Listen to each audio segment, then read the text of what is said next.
அரசன் ஒருவன் அரசபோகத்தை அனுபவிக்க விரும்பாமல் அவர் ஒரு துறவியாக பயணித்து மக்கள் தருவதைப் பெற்று துறவு வாழ்க்கை வாழ விரும்பி அந்த நாட்டின் தலைநகரை விட்டு மற்றொரு நகரை நோக்கி நடந்தார். மாலை நேரமாகிவிட்டது. மழை வேறு. ஒரு கிராமம் எதிர்பட்டது. முற்றாக நனைந்துவிட்ட துறவி விவசாய பண்ணைக்கு நடுவில் இருந்த ஒரு வீட்டை அணுகினார். வீட்டுக்கு வெளியே நிறைய ஷூக்கள் நனையாமல் இருந்தன. சரி, ஆட்கள் நிறைய இருக்கிறார்கள். நனையாத உடை, ஒரு ஜோடி ஷூ வாங்கி அணிந்து கொள்ளலாம் என்ற எண்ணத்தோடு உள்ளே நுழைந்தார். உள்ளே இருந்து வந்த ஒரு பெண்மணி துறவிக்கு ஒரு ஜோடி ஷூக்களை தந்தார். அவர் உடை நனைந்திருப்பதைப் பார்த்து வேறு உடை மாற்றிக்கொள்ளுமாறும் இரவை அங்கேயே கழிக்குமாறும் கேட்டுக்கொண்டார். வீட்டு முகப்பில் ஒரு சிறு கோயில்.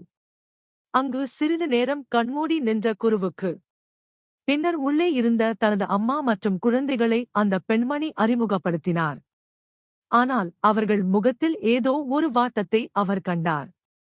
ஏதோ சரியில்லை என்பது புரிந்ததும், என்ன அம்மா உங்கள் பிரச்சினை என்று கேட்டார். ஐயா, என் கணவர் ஒரு சூதாடி, குடிகாரர். எப்போதெல்லாம் சூதாட்டத்தில் ஜெயிக்கிறாரோ அப்போது இருக்கும் பணத்தையெல்லாம் குடித்து விடுவார். தோற்கும்போது வீட்டிலிருப்பதை எடுத்துப் போய் விடுவார்.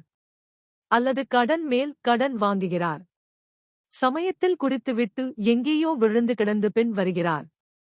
என்ன செய்வதென்றே புரியவில்லை என்றார். கவலை வேண்டாம், நான் உதவுகிறேன். இதோ என்னிடம் இவ்வளவு பணம் உள்ளது. நல்ல ஒயினையும் சாப்பிட உணவும் வாங்கி வாருங்கள். அதன் பிறகு நீங்கள் படுக்கப் போங்கள். நான் அந்தக் கோயிலில் சற்று நேரம் தியானம் செய்கிறேன் என்று அந்த பெண்ணிடம் பணம் கொடுத்து அனுப்பினார். சிறிது நேரத்தில் அப்பெண்ணின் கணவன் வந்துவிட்டான். மித மிஞ்சிய போதையில் இருந்தான். கால்கள் தரையில் நிற்கவில்லை. ஏய், இங்க வாடி, நான் வந்துட்டேன்டி. என்ன பண்ற, சாப்பாடு கொண்டா என்று சத்தமாகக் கேட்டான். உடனே அவனிடம் வந்த குரு, இதோ நான் தருகிறேன், நீ கேட்டதே என்றார். பின்னர், மழையில் மாட்டிக்கொண்டேன். உன் மனைவிதான் இங்கு தங்க அன்போடு அனுமதித்தார். அதற்கு பிரதியுபகாரமாக நல்ல ஒயினும் சாப்பிட மீனும் கொண்டு வந்துள்ளேன் என்றார் குரு. குடிகார கணவனுக்கு ஒரே சந்தோஷம். மொத்த ஒயினையும் குடித்தான். சாப்பிட்டான். அப்படியே தரையில் சரிந்து விழுந்து தூங்கிவிட்டான். துறவியோ அவனுக்கு பக்கத்தில் உட்கார்ந்து தியானம் செய்ய ஆரம்பித்துவிட்டார். விடிந்தது. கணவன் எழுந்து பார்த்தான். முந்தைய இரவு நடந்தது எதுவும் அவனுக்கு நினைவிலில்லை. துறவியே இப்பார்த்தான். யார் நீ? எங்கிருந்து வருகிறாய்? என் வீட்டில் என்ன வேலை என்று கேள்விகளை வீசினான். புன்னகை மாறாத முகத்துடன் அவரது கேள்விகளை எதிர்கொண்ட துறவி, நான் இந்த நாட்டு மன்னனின் குரு. பக்கத்து நகருக்குப் போய்க் கொண்டிருக்கிறேன் என்றார். மன்னன் என்றதும் அந்த குடிகார கணவன் திடுக்கிட்டான். தான் நடந்து கொண்டதை நினைத்து வெட்கமடைந்தான்.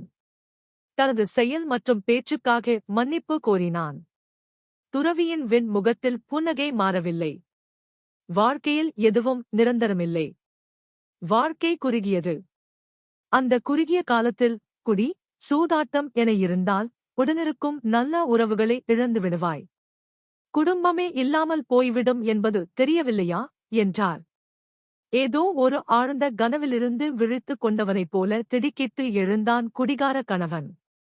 ஆம், நீங்கள் சொல்வது சரிதான் குருவே என்றவன், உங்களின் இந்த அற்புதமான அறிவுரைக்கு நான் என்ன திருப்பித் தரப் போகிறேன் என உருகினான். கொஞ்ச தூரம் உங்களின் பொருள்களைத் தூக்கிக் கொண்டு உடன் வருகிறேன். ஒரு சிறிய சேவகம் செய்த திருப்தியாவது கிடைக்கும் என்றான் திருந்திய அந்த குடிகாரன். சரி, உன் விருப்பம் என்றார் துறவி. இருவரும் நடக்க ஆரம்பித்தனர். 3 மைல்கள் தாண்டியாயிற்று.